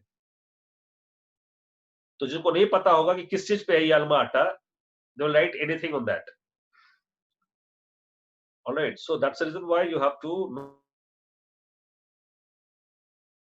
the country in terms of achieving the basic, you can say, parameters of good governance. ठीक है. Okay, coming back to this issue, next issue, in fact, question number 27. Nadia Murad, a human rights campaigner, so a Yazidi girl who has been tortured by the IS people over there. So Yazidis are the ethnic tribes of which country basically? Mainly belong to which country? So the answer is Iraq, C. All right. So in Iraq, they are having more than 5 lakh of Yazidis population. All right. And Iraq actually earlier known as Mesopotamia. So since then only, Iraq has been the, you can say, the pot of various cultures, various ethnic tribes coming into this particular region only. It is dominated by the Arabs only. Arabs are the most dominant here in Iraq, followed by, of course, Kurds. All right, and then followed by even the Turks. So Turks are also there in Iraq. Then Yazidis are also there. All right, and we have also the various other smaller, you can say, ethnic people out there in Iraq. So Iraq is one sort of, you can say, mosaic of various ethnic tribes currently in the world, and therefore Iraq is actually having a lot of problems also in that particular manner. So this is important because already they have asked you about Kurds, so they can also ask you about Yazidis कि कहाँ के हैं ये लोग. ठीक है. Coming to the next one, that is question number 28. See, question number 28 is on FATF. So I'm not reading the entire questions. You can simply see question number 28. You have 3 statements. The second statement is incorrect because FATF headquarters is in Paris, not in Geneva. All right. So FATF is important because recently they've also put up Pakistan into grey list. So you have to prepare that list also. I'm simply outlining the areas which you have to prepare for your prelims. Fine. So FATF headquarters is not in Geneva, rather it is in Paris. Right. So OECD members are the dominating members here in this particular FATF also. Okay. Next question, question number 29. See, question number 29, we have NBFCs and banks. Difference between NBFCs and banks. Fine. So here, all the 3 options are correct. Answer will be D. Because the logic says that any institution which actually conducts 3 things. 1, deposit of money. Second, extending loan to the depositors. And third, has the power to issue check. If the 3 things are together, then in any institution, that institution has to be called as a bank. ठीक है. तो ये 3 functions अगर कोई भी संस्थान एक साथ करती है या उसको ये पावर है करने का, तो उसको हम बैंक ही कहेंगे. और जैसे ही कोई एक संस्थान इसमें से एक भी काम नहीं कर पाती है, अलाउ नहीं है करने को, तो उसको कहेंगे non banking financial company. That is the primary difference between a bank and a non-banking financial company. ठीक है. Now coming to this issue only, so if you see that all the 3 statements are correct, so hence the answer is D, all the above. Fine. Okay. So now come to the next one because Kanik sir is waiting now. So next one is question number 30. The question number 30 is also simple. Operation Green में क्या क्या आता है? So Operation Green, you must be knowing about it. It's in news also. So of course, you have to remember the formula that is top. So tomato, onion, and potato comes under Operation Green. All right. So answer is B. That is tomato, onion, and potato. Fine. Question number 31. If you come to question 31, you have the 3 agreements, and all the 3 agreements are important. Why? Because Kigali Agreement, Montreal Protocol, Vienna Convention, all of these 3 are on ozone layer depletion. Kigali Agreement was in news. So therefore, I have asked also the background of that. So started with the Vienna Convention of 1985, fine, followed by the Montreal Protocol of 1987, and then Kigali Agreement of 2016, which became binding on the signatories, including India, from 2019 to phase out the HFCs. All right. So hydrofluorocarbon has to be phased out by 2040. ठीक है, जो हम ACs में या जो fridge में use करते हैं जो gas, so these all gases have to be phased out, in fact, ठीक है, by 2040. So it is now applicable on India also from 2019 only. ठीक है. So that is the question number 31. Question number 32. The question number 32, if you see, you have 3 temples and their location. The first temple, that is My Sun Temple, is not in Cambodia. Cambodia is known for Angkor Wat Temple. All right. So My Sun Temple is in Vietnam. Anand Temple is in Myanmar. That is correct. And Wat Phao Temple is in Laos. That is also correct. So Wat Phao Temple is in Laos. Anand Temple, the first one is incorrect. That is My Sun Temple is in Vietnam, not in Cambodia. There is another temple which was in controversy. That is Pre-Vihar Temple.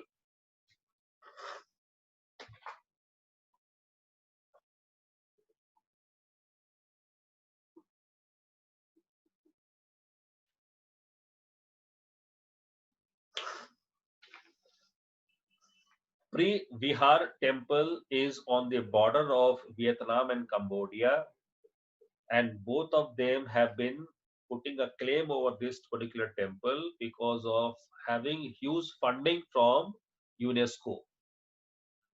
All right, so पैसा मिलता है इन सब temples को protect करने के लिए cultural heritage sites के नाम पे, तो दोनों में इस लड़ाई चल रही थी, काफी दिन तक चलती रही. All right, and finally the International Court of Justice has ruled in favor of Vietnam Pre-Vihar Temple. ठीक है. So that is also in news for all of you. Fine. Coming next question, question number 33. That is NTCA, National Tiger Conservation Authority, is a statutory body. Yes, it is correct. Established in 2006. Yes, correct. But not under the Environment Protection Act, rather under the Wildlife Protection Act of 1972. ठीक है. तो NTCA wild protection act बना था, तो पहला statement correct incorrect है. दूसरा stripes तो न्यूज में था भी, और इनफैक्ट यूपीएससी ने पूछ भी रखा है पीटी में 2018 की पीटी में एम स्ट्राइप्स. तो एम स्ट्राइप्स इज करेक्ट, ये एनटीसीए का ही प्रोजेक्ट है. ठीक है. So 2 is correct, 1 is incorrect. So answer is B, 33 का B. Question number 34. India and France are collaborating in development of bull Sukhena. Bull Sukhena is a supercomputer. China is known in the world for the maximum number of supercomputers currently. More than 500 supercomputers are found in China. 500 plus supercomputers, followed by USA. All right, so China is the leading country in the world having the maximum number of supercomputers currently. So India is trying to counter that by developing supercomputers also in association with France. So Bull Sukhena is that particular project only. Next question is 35. National Agricultural Higher Education Project. Now see, this higher education project has been launched by ICAR, Indian Council of Agricultural Research. The answer is C. So ICAR in 2019 has launched this project with an investment of rupees 1100 crores, 1100 crores, to attract young talent in the higher agricultural education in India. That is what actually is the project. So this is important. This can be also asked to you. ठीक है, तो वहां पे गड़बड़ नहीं करना है कि मिनिस्ट्री ऑफ एचआरडी या एग्रीकल्चर मार दिया आपने. आईसीएआर ने इसको लॉन्च किया है. Next question is equally very interesting. That is 36 number.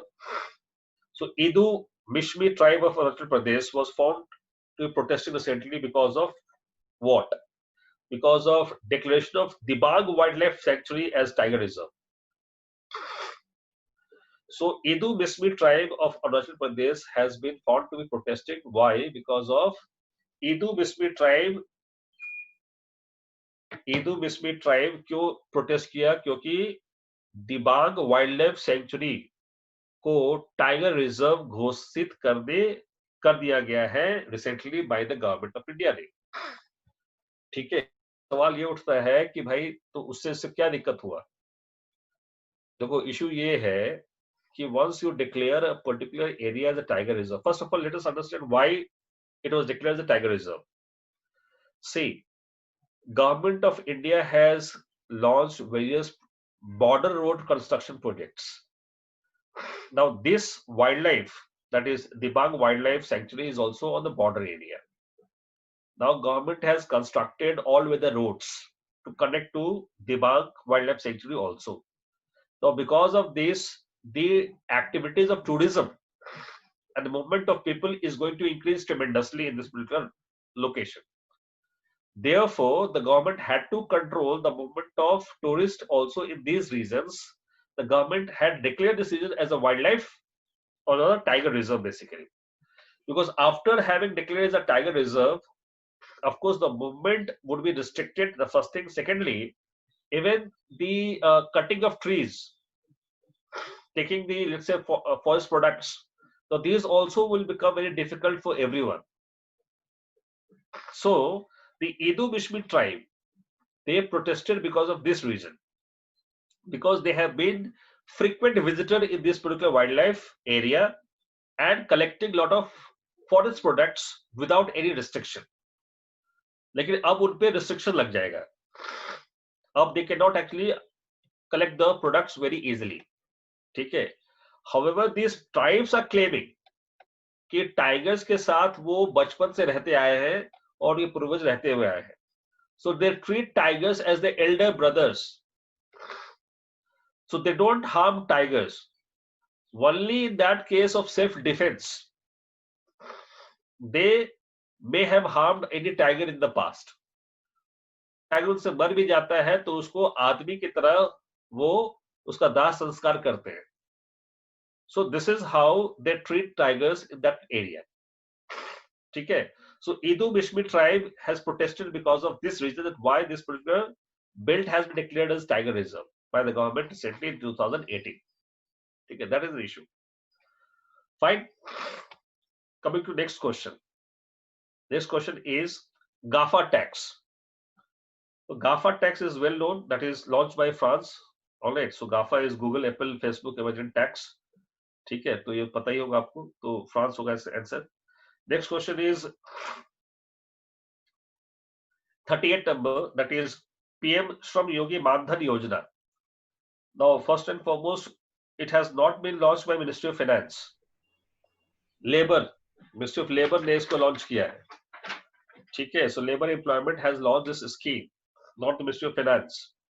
So the first statement is incorrect. Second statement is correct.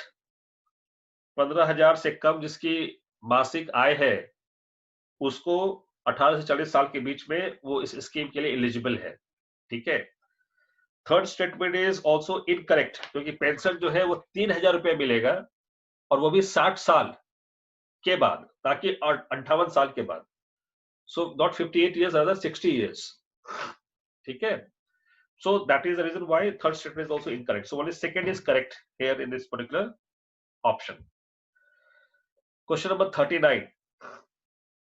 39 is about International Energy Agency. Now see here, there are three statements. The third statement is incorrect here. There are four statements in fact. Third statement is incorrect. That is, India is a member. No, India is not a member of I. India is not a member of IEA. ठीक है. IEA का headquarter कहाँ है? Tehran में, Iran में. It's given there in India a book.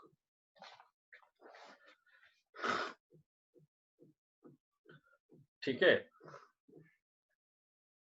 and only the OECD members can become member of IEA. Yes, it is correct. It publishes a report, World Energy Outlook. Yes, it is also correct. Okay. Then what is the problem? The problem is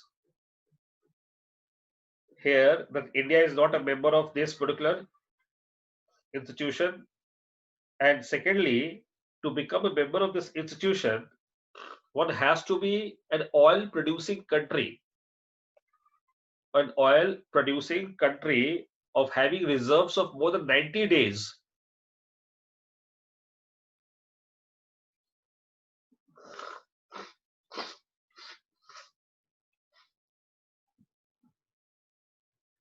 So one has to be an oil producing countries having a reserve of more than 90 days of their previous years of total production.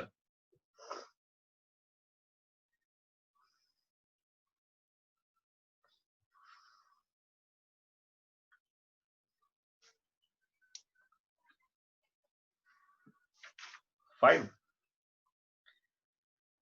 Then we have question number 40. 40 is on WHO. Now here all the statements are correct. WHO is a member of UNDG. WHO headquarters is Geneva और UN का specialized agency है, तो it is well known. So WHO is important for all of you prelims also. So you have to prepare WHO completely.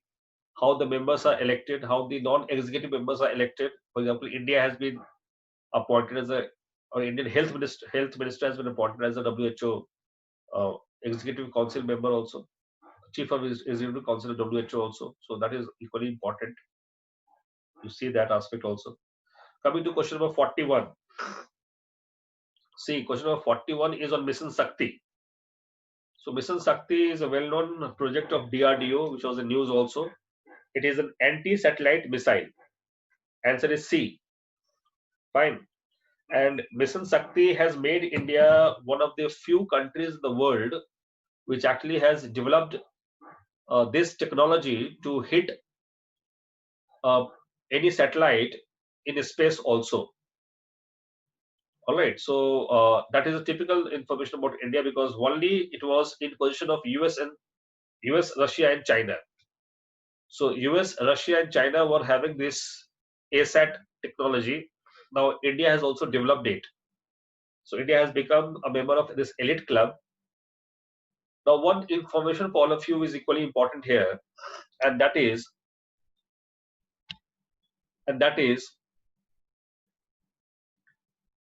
Outer Space Treaty.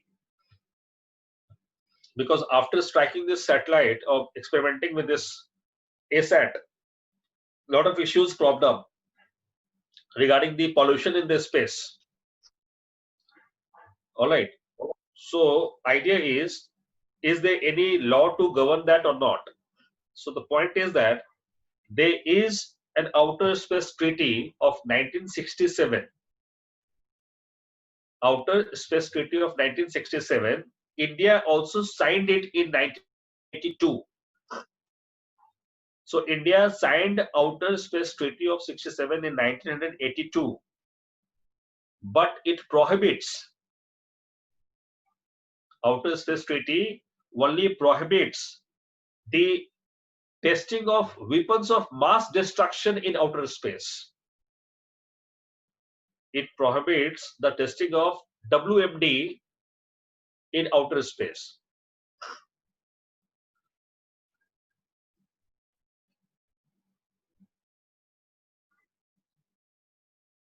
All right.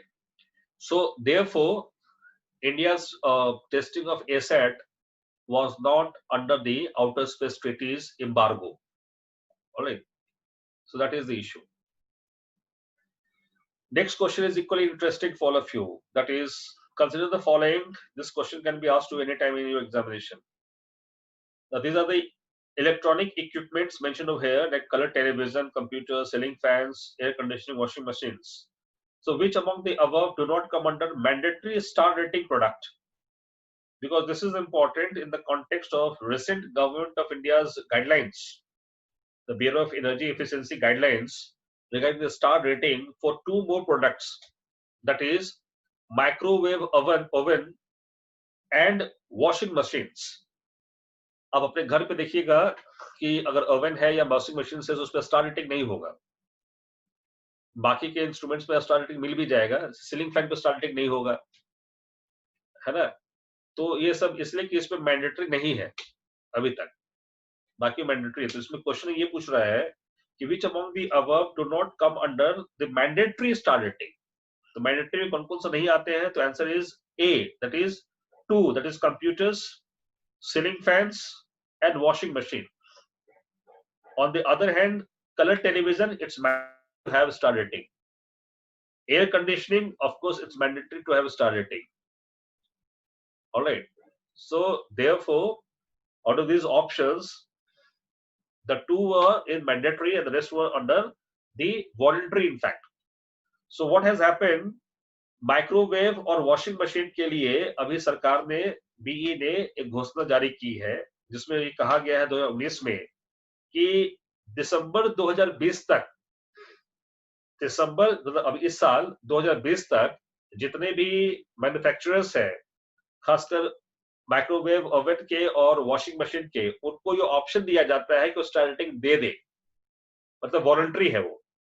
उसके बाद ये mandatory हो जाएगा। तो 2020 के बाद माइक्रोवेव ओवन और वॉशिंग मशीन पे भी अब स्टार रेटिंग आ जाएगा। स्टार रेटिंग का मतलब सिंपल है कि एनर्जी एफिशिएंट वो प्रोडक्ट है या नहीं है। That is idea of star rating, right? So that is important for all of you, ठीक है। Coming to next question, that is question 43. Coastal states having maximum number of ports and decreasing order, you have to arrange them. So of course, in this option, the option is D is correct one.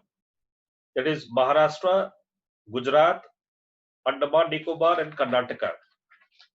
All right, because in Maharashtra you have the maximum number of ports, that is 53, followed by Gujarat 40. Fine. Then followed by Andaman Nicobar Islands 23, and then followed by Tamil Nadu 15, 15. And then after Tamil Nadu it is Kerala 30. And then after Kerala it is Andhra Pradesh 12. All right, so after Kerala it is Andhra Pradesh, that is 12, and Karnataka and Lakshadweep both are having 10 ports. So us option mein Karnataka would be the last one in that particular option. But this is the chronology, in fact, this is the order, in fact, a state-wise number of ports, in fact, in India. That is declared by the Ministry of Shipping only on the floor of Parliament recently. All right, that's an important fact for all of you. Coming to next question, the question number 44. That is, discuss the which of the following factors can contribute to fall of rupees against US dollar. Now see, if you see the options over here, you have 3 options given there. Fine. And in these 3 options, the first 2 options are what? पहले समझना क्या, what do you mean by fall of rupee against dollar? Just try to understand it. See, fall of rupee against dollar simply means if the price of $1 is 60, let's say today is 5th of July 2020, the fall of rupee against dollar simply means that tomorrow $1 will become rupees 65. Let's say to 6th of July 2020. So tomorrow if $1 is costing you rupees 65, that will be the fall of rupee. Fine. This is called fall of rupee. Is it clear? First of all. Now coming to this question, the question is saying that what are the reasons behind that, factors behind that? The first option is given here is US Federal Reserve hiking interest rate, making US treasuries more attractive. In other words, globally in USA, people have brought their money to invest in the treasury market, T-bill market, because return is increased by the Federal Reserve Bank there in US. So how will they purchase T-bills? only after getting dollar. So demand of dollar will pick up. Dollar demand will pick up, so its availability will decrease. Get your point? So the first option will result into the decrease in the dollar's availability in the market. Fine. That's the first point. Second is rising crude oil prices in international market. So obviously, if the crude price will increase, you have to pay more dollars now. So dollar will again become very precious, isn't it? Scarce money, scarce commodity in the market. So again, dollar का imbalance होगा, कम हो जाएगा dollar. Fine. तो दोनों factor, चाहे ये factor जहां dollar की डिमांड बढ़ गई, डॉलर कम हो जाएगा. डॉलर का ऑयल का प्राइस बढ़ गया, डॉलर और चाहिए, डॉलर का कमी और बढ़ जाएगा. So because of the less availability of dollar, what will happen? The dollar will become more precarious, more precious in the market. Fine. Come dollar होगा तो आपको ज्यादा रुपया देना होगा उसको लेने के लिए. Therefore, the fall will take place. Fine. See the third option, RBI intervening in the currency market by selling dollars. इससे कम नहीं होगा, इससे डॉलर को बैलेंस किया जाएगा. So third option is not correct here. So only 1 and 2 would be the answer. ठीक है? You क्यों नहीं हुआ third option? Again try to understand why third option. You RBI will be intervening in the currency market by selling dollars. In other words, RBI will pump more dollars in the market. तो इस situation में जहां market में dollar scarcity में था, RBI अगर मोर dollar डालेगा India के मार्केट के अंदर, तो ये स्कार्सिटी कम होगा. It will lesson down. जब ये लेसन डाउन होगा तो ये जो फॉल है वो कम होगा, वो बैलेंस होगा. ऑलराइट. तो ऑब्वियसली थर्ड जो ऑप्शन है उसके कारण फॉल नहीं होगा. That is actually the point. ठीक है. सो 1 and 2 would be the answer. ठीक है. ए. हाँ, अब पूछिए अक्षय. सर ये जो लास्ट दो क्वेश्चंस थे, द हाँ. नंबर ऑफ पोर्ट वाला और ये डॉलर वाला, हाँ. ये जब हम ऑनलाइन सॉल्व कर रहे तो ये सेट बी में था. सेट बी में था. अच्छा, ठीक है. अच्छा, तो ठीक है. तो अगर उस हिसाब से अगर ये आंसर की फिर मैच हो पाएगी उससे? हाँ, अभी जो मैंने भेजा है पीडीएफ वाला ना, हाँ. वो मैच हो जाएगी. अच्छा. वहां पे जो आंसर आप समझ रहे हैं ना, जो की सॉरी जो आपको पेपर दिया गया था ऑनलाइन सॉल्व करने के लिए, उसमें तो ठीक करके दिया गया है आपको. मतलब उसमें हम लोग ठीक करके चेक कर रहे हैं. इनफैक्ट ये है उसमें जो फिटेड आंसर है ना, जो भी हाँ. आपने क्लिक किया होगा, जो फिटेड होगा, ऑलरेडी फिटेड होगा उसमें, वो सही आंसर ही फिटेड है उसके अंदर. क्योंकि sir otherwise question numbers change हो जाते हैं ना. नंबर्स यहाँ हमने चेंज किया है, वहां वही है जो था. हाँ, तो वहां कुछ चेंजेस नहीं है. ठीक है. Okay. So this was the issue. ठीक है. समझ में आ गया ये क्वेश्चन क्या था ये. ओके. नेक्स्ट वन इज मॉना लोआ ऑब्जर्वेटरी. ऑलरेडी यूपीएससी ने पूछ रखा है ये. फर्स्ट ऑप्शन था. हाँ हाँ सर जो फर्स्ट ऑप्शन दिया था that they are hiking the interest rate. हाँ हाँ हाँ. मतलब कि सर वो मतलब हाइक कर रहे हैं उस चीज को. अच्छा, मतलब देखिए हाइक ये होता है कि जैसे कि उन्होंने ये कर दिया कि उनके ट्रेजरी मार्केट में अगर आप इन्वेस्ट करेंगे तो आपको पहले अगर एक डॉलर के अगेंस्ट में आपको 1.5 डॉलर मिल रहा था, जैसे after 30 days may be after 20 days जो भी है, अब आपको 2 डॉलर मिलेगा एक डॉलर के अगेंस्ट में. तो आप अपना पैसा लेके आइए. Suppose I am in European, I am from England, तो मैं वहां अपना लेके जाऊंगा, मान लीजिए पाउंड लेके गया, वहां पे जब इन्वेस्ट करना होगा तो मुझे कन्वर्ट करवाना होगा डॉलर में. तो मैंने पाउंड दिया और कन्वर्ट करवाया डॉलर में. ठीक है. तो जैसे ही डॉलर में कन्वर्ट करवाया, डॉलर की डिमांड बढ़ गई. मैंने क्यों करवाया कि मुझे पहले एक डॉलर के अगेंस्ट में 1.5 डॉलर रिटर्न मिल रहा था, अब मिलेगा 2, क्योंकि उन्होंने बढ़ा दिया उसका इंटरेस्ट रेट. ठीक है. तो मेरे लिए ज्यादा फायदेमंद है कि मैं इन्वेस्ट करूं उनके ट्रेजरी में, ताकि रिटर्न ज्यादा आएगा. तो मैं जब इन्वेस्ट करने जाऊंगा तो मुझे उनके करेंसी में इन्वेस्ट करना होगा. So I will have to get my currency converted to their currency. तो जैसे ही मैं कन्वर्ट करवाऊंगा, और मैं नहीं, मेरे साथ हजारों हजार लोग होंगे, लाखों लाख लोग होंगे जो कन्वर्ट करवाना चाहेंगे, तो अपने आप डॉलर की कमी होनी शुरू हो जाएगी. ठीक है. That's actually the idea. ठीक है. हाँ, so Mauna Loa Observatory is basically to measure carbon dioxide and solar observation along with astronomical observation also. So इसका आंसर होगा C 2, 3 and 4. ठीक है. लॉन्च स्पेसक्राफ्ट नहीं, इसके लिए यूज नहीं किया था मॉना लोआ ऑब्जर्वेटरी. ठीक है. हाँ, अच्छा Abhinav. Yes sir. Rupee depreciate हो रहा, मतलब कि रुपी हमारा फॉल हो रहा है, तो उससे हमारे एफडीआई पे और डॉलर इन्वेस्टमेंट पे क्या फर्क पड़ेगा? इससे पूछिए क्वेश्चन क्या था sir, if is depreciating, what will be the impact of the FDI? Rupee is appreciating. Depreciating, like in this question, the fall of rupee is there, na? हाँ हाँ, तो rupee is depreciating. You asking depreciating ना? This is what is depreciation. हाँ, depreciation. ठीक है. Now in this condition, there will be more FDI in your country. Why you must be knowing about it. Why? Because idea is now they will be getting more return from their investment. They will bring $1, they will get 65 rupees from your economy. That is an idea. इसलिए अभी आप देखोगे, this is happening in India. अभी हो रहा है ये, अभी भाग रहा है ये, लेकिन your investment foreign exchange has increased. Your foreign exchange reserve has increased to more than $400 billion US. In the past history. ये हो रहा है, लेकिन foreign exchange reserve $400 billion US हो जा रहा है.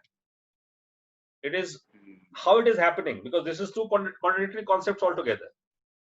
ये इसलिए हो रहा है कि डॉलर कम है ना, लेकिन इसके कारण हो क्या रहा है कि you have got huge foreign exchange reserves.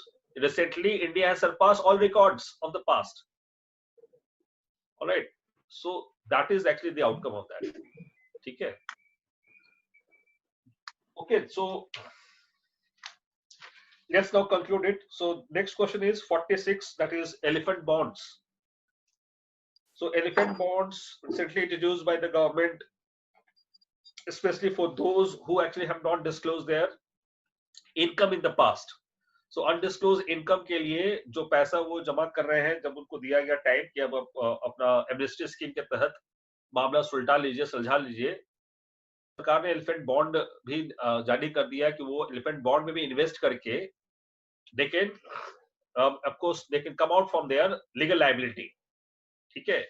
और एलिफेंट बॉन्ड क्या है वो, that is of course for 25 years of period their money will be locked in, their money will be used by the government only. ठीक है. That is actually the idea. Fine. And उसमें idea क्या है कि they will have to invest at least 50% of their undisclosed income in the elephant bond. ठीक है. undisclosed income उनको 50% अपना एलिफेंट बॉन्ड में ही इन्वेस्ट करना है. ठीक है. और इस पैसे से सरकार क्या करेगी, they will be using only for infrastructure. That is very important for all of you. Remember it is only and only for infrastructure projects. Elephant bonds. Fine, that is an idea. So answer is C, both 1 and 2. Then you have question number 47. The 47, that in one which all products GST is not levied or are not levied. So petroleum products पे GST नहीं लगता है, you know about it. Similarly, alcohol पे GST is not also applied till now. Then fourth is real estate also does not come under GST. All right. And the fifth is electricity, that also do not come under GST. So answer is B, 1, 2, 4 and 5. Rest like face mask, sanitizer, सब पे GST लगता है. ठीक है. So that is the question for all of you. Question number 48, that is with which country India is signing or has signed the National Maritime Heritage Museum is being constructed in Lothal in Gujarat. Answer is Portugal. It's typical one. Portugal के साथ सरकार ने sign किया है एक agreement जिसमें Lothal Gujarat developing national maritime heritage museum. Alright. So India and Portugal both are cooperating here.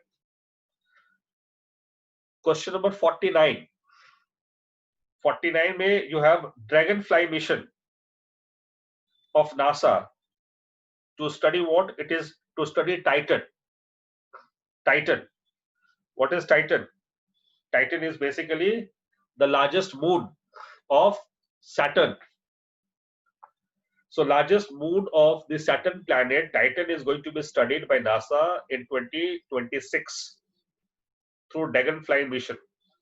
अभी कल या परसों, in fact, just a day back, there was an issue, and that was that image of Phobos has been recorded by MOM, that is Mars Orbiter Mission.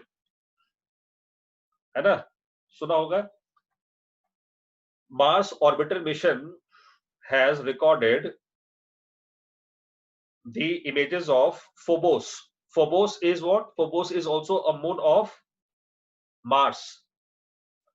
ये 2 दिन पहले का news में बता रहा हूं. Similar to this Dragonfly mission only. So Dragonfly mission is for the Titan, that is a moon of Saturn.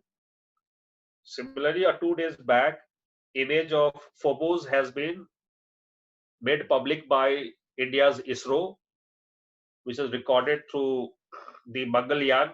All right. So Phobos is the closest and biggest moon of Mars. तो उसका picture अभी आया है 2 दिन पहले ही.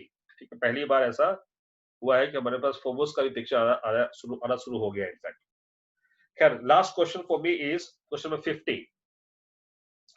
Libra is a cryptocurrency, all of us know.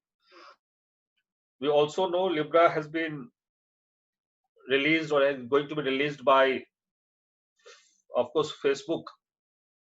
सबको पता है Libra Facebook का cryptocurrency है, प्रपोज किया गया है. The point is that other than Facebook, who all are the party in this Libra as a cryptocurrency?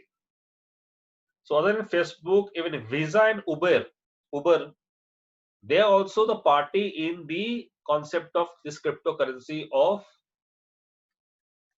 Facebook in the form of Libra. ठीक है, तो Facebook के साथ Visa और Uber भी इसमें पार्टी है, और फेसबुक ने क्रिप्टो करेंसी का नाम लिब्रा दिया है और कैलिब्रा नाम दिया है डिजिटल वॉलेट का.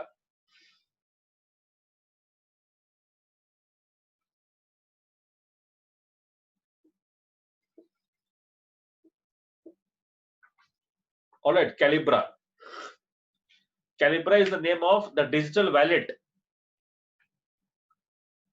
So digital wallet proposed by the Facebook. ठीक है, Libra is their digital currency, cryptocurrency, and this is going to be their digital wallet. All right. So that is Calibra. So this is the 50th number of question. Fine. So I am done with the 50 questions that I set for all of you. The next 25 and 25 will be done by Kanishk sir and Nikhil sir. All right.